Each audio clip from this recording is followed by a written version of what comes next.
Good morning children. आज हम लेकर आए आपके लिए ये अभ्यास जो आधारित है व्याकरण संबोध पर, यानी कि पेज नंबर 92 पर आपका ये अभ्यास दिया गया है। संसार पुस्तक है पाठ के। तो यहाँ पर हमें करने को क्या है कि इसमें हमें एक क्वेश्चन में कहा है कि रेखांकित शब्दों को प्रत्यय जोड़कर आपको विशेषण बनाने हैं। एक उदाहरण दिया हुआ है उन्होंने, हम देख सकते हैं। यहाँ पर एक शब्द दिया है चमकीला रोड़ा। अब यहाँ पर उन्होंने क्या किया, चमकीला रोड़ा के चमकीले को अंडरलाइन कर दिया है। तो यहाँ समझने लायक ये बात है कि आपको प्रत्यय जोड़कर विशेषण बनाना है। तो ये जो शब्द है चमकीला वो है विशेषण, क्योंकि वो रोड़े की विशेषता बता रहा है। तो चमकीला शब्द क्या है, विशेषण है कि वो किसकी विशेषता बता रहा है, रोड़ा शब्द की। और रोड़ा शब्द क्या है, कह सकते हैं हम ये संज्ञा है। तो ये संज्ञा शब्द है रोड़ा और उसकी विशेषता बताने वाला शब्द हो गया विशेषण, चमकीला रोड़ा। अब यहाँ पर आपको ये जानना आवश्यक है कि चमकीला शब्द बना कैसा है।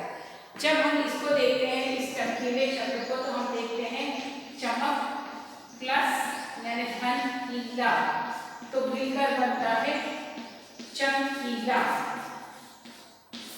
तो ये जो चमक है वो क्या है, क्रिया शब्द है, प्रत्यय हुआ। तो चमक और उसमें कीला प्रत्यय लगाया, तो यहाँ पर हुआ क्रिया चमक और ईला हुआ प्रत्यय, तो उससे बना ये शब्द विशेषण बन गया चमकीला।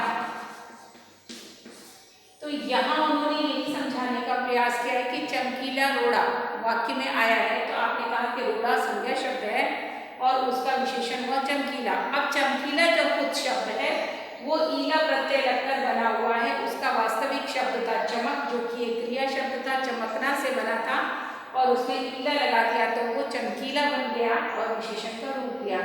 और क्योंकि ये क्रिया शब्द से बनने वाला प्रत्यय था तो ये कृत प्रत्यय कहलाएगा। हमने दो प्रकार के प्रत्यय पढ़े थे, क्रिया शब्दों वाले और संज्ञा शब्दों वाले। तो ये कृत प्रत्यय का रूप है। तो हमें यहाँ क्या करना है, चमकीला रोड़ा यहाँ रेखांकित विशेषण चमक संज्ञा में ईला प्रत्यय जोड़ने से बना है। निम्नलिखित शब्दों से यही प्रत्यय जोड़कर विशेषण बनाओ और उनके लिए उपयुक्त शब्द लिखो। पहला दिया है उन्होंने पत्थर, तो पत्थर से आप क्या बना सकते हो, पथरीला। तो पथरीला लिखते समय आपका ता हट जाएगा और ये हो जाएगा पथरीला। क्या कहलाएगा, पथरीला, यानी पत्थर में आपने ईला जोड़ा और ये ता हटा के लगेगा, तो बना पथरीला। पथरीला क्या हो सकता है, रास्ता हो सकता है।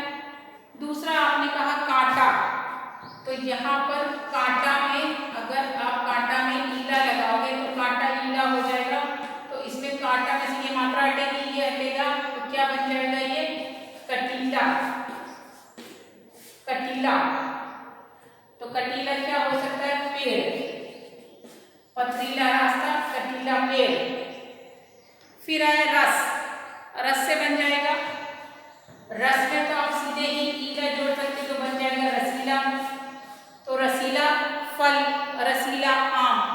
जहर, इसी प्रकार रसीला लिखा है वैसे ही आप लिख सकते हो जहरीला, जहर बड़ी की मात्रा, जहरीला। तो उसके आगे आप लिख सकते हो सांप। रसीला के आगे आप लिख सकते हो फल।